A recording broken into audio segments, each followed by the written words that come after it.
Fundado en el siglo XIII en África Occidental, el Imperio Mali se convirtió en uno de los más prósperos e influyentes de la región. Surgido de las ricas tierras del río Níger, creció bajo el liderazgo de reyes notables como Sundiata Keita y Mansa Musa. En su apogeo, Mali no solo gobernó vastos territorios, sino que también se convirtió en un pilar crucial del comercio transsahariano, especialmente de oro, sal y otros bienes valiosos. El Imperio de Mali tuvo unos orígenes complejos, profundamente arraigados en la dinámica cambiante de las sociedades de África Occidental y en las transformaciones que se produjeron antes de que surgiera el propio imperio. Antes del surgimiento del Imperio de Mali, el Imperio de Ghana era la principal fuerza de la región de África Occidental. Desempeñó un papel dominante en el comercio transsahariano, pero empezó a declinar en el siglo XI, como consecuencia de circunstancias internas y externas, entre ellas la presión de los grupos nómadas y quizá la sobreexplotación de los recursos. El origen del imperio maliense está estrechamente ligado al pueblo mandinga y a la historia de Sundiata Keita, un líder semilegendario que a menudo aparece en las tradiciones orales como héroe de su pueblo. Pertenecía al clan Keita, de la etnia mandinga, según la historia popular llamada Epopeya de Sundiata, que suelen transmitir los narradores. Sundiata pasó grandes penurias en su infancia. Nacido cojo, no pudo caminar hasta más tarde en su juventud. Según la tradición, tras la muerte de su padre, el rey Narema Gan Konate, Sundiata y su madre fueron enviados al exilio debido a las maquinaciones de la reina Sasuma Berete y su hijo, que veían a Sundiata un aspirante al trono. Durante su exilio, Sundiata adquirió experiencia, aliados y prestigio.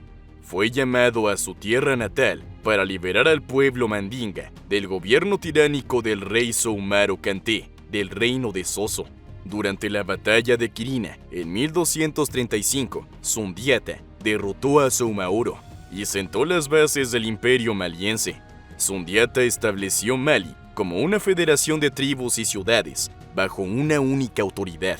Introdujo leyes conocidas como la Constitución de Kurukan Fuga, que establecía las reglas del gobierno, los derechos sociales y las prácticas de buen gobierno.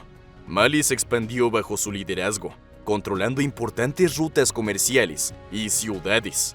Sundiata también estableció la capital en la ciudad de Niani. Dirigido por Sundiata y sus sucesores, el imperio se expandió rápidamente, absorbiendo amplias zonas de los actuales Mali, Senegal, Gambia, Guinea, Níger y otros territorios circundantes. En su apogeo, fue uno de los imperios más ricos y grandes de África, basado en el comercio transsahariano de oro, sal, cobre, esclavos y otras mercancías. La zona donde se fundó el imperio maliense era rica en recursos, sobre todo en oro. La astucia de Sundiata y sus sucesores para controlar y grabar las rutas comerciales del oro permitió al imperio amasar riquezas y expandir su territorio. Mansa Musa fue uno de los líderes más famosos del imperio maliense. Bajo su reinado, alcanzó su punto álgido en riqueza, territorio e influencia. La peregrinación de Mansa Musa a la ciudad de la Meca en 1324 es legendaria, sobre todo por la enorme cantidad de oro que distribuyó a lo largo de su viaje, lo que desestabilizó las economías locales durante un breve periodo. Mansa Musa también se convirtió en un destacado mecenas de las artes y la educación. Encargó la construcción de la gran mezquita de Djinguereber en Tombuctú, una de las ciudades más importantes del imperio maliense, que se convirtió en un centro de aprendizaje islámico. La Universidad de Sankore en Tombuctú fue una de las más prestigiosas de su época y atrajo eruditos de toda África y Oriente Próximo. Los griots, o bardos, desempeñaban un papel esencial en la conservación y transmisión de la historia y las tradiciones. Eran muy respetados y actuaban como narradores, músicos y consejeros. Destaca la arquitectura maliense, especialmente la construcción de mezquitas, como la Gran Mezquita de Djenné. También existía una fuerte tradición de talla en madera y metalistería. La sociedad maliense estaba jerarquizada y distinguida claramente entre la nobleza, los comerciantes, los artesanos los agricultores y los esclavos. El Mansa, o rey, encabezaba la jerarquía. La economía de Malí se vio impulsada por el comercio transsahariano, las rutas comerciales bien establecidas y la situación estratégica de Mali lo hicieron extremadamente próspera. Aunque el imperio maliense adoptó el Islam como religión principal, esta adopción fue con frecuencia sincrética. Muchos de los gobernantes de Malí, en particular el famoso Mansa Musa, eran musulmanes devotos. Muchas prácticas y creencias tradicionales africanas siguieron prosperando junto al Islam. Los malienses a menudo practicaban el Islam en combinación con creencias locales, como el culto a los espíritus ancestrales. El imperio maliense, uno de los reinos más grandes de África Occidental, experimentó varios enfrentamientos militares durante su existencia para expandir, consolidar y defender sus territorios. Durante el reinado de Mansa Musa, de 1312 a 1337, y el de sus sucesores, el imperio maliense, entró frecuentemente en conflicto con los reinos Mosi del sur. Aunque Mali logró repeler las incursiones y mantener su influencia, nunca consiguió someter completamente a los Mosi. A finales del siglo XIV y principios del siglo XV, el naciente imperio de Songhai, anteriormente vasallo de Mali, empezó a desafiar el dominio del imperio maliense en ciertas regiones, especialmente en los alrededores de Tombuctú y Gao. Las fuerzas del imperio Songhai, comandadas por Soni y Ali, se apoderaron de la ciudad de Tombuctú, reduciendo en gran medida la influencia de Mali en la región. El colapso del imperio maliense se produjo tras una combinación de factores internos y externos que minaron su influencia y poder en la región de África Occidental.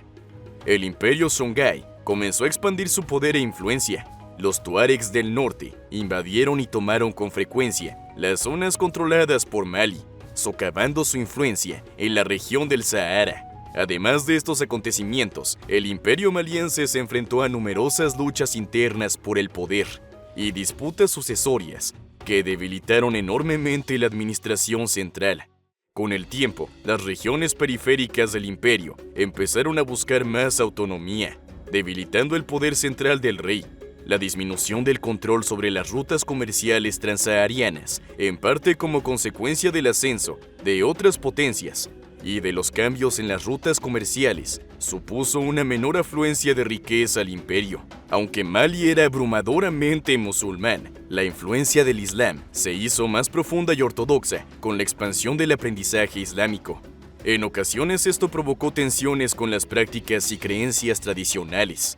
A medida que se desarrollaban nuevas rutas comerciales, sobre todo las que bordeaban el Sahara y se centraban más en la costa africana, la importancia de Mali como centro comercial empezó a decaer. La combinación de estos factores a lo largo del siglo XV y principios del siglo XVI hizo que Mali perdiera su posición como principal potencia regional. Sus territorios se dividieron y muchas zonas se independizaron o pasaron a estar bajo el control de Songhai u otras fuerzas.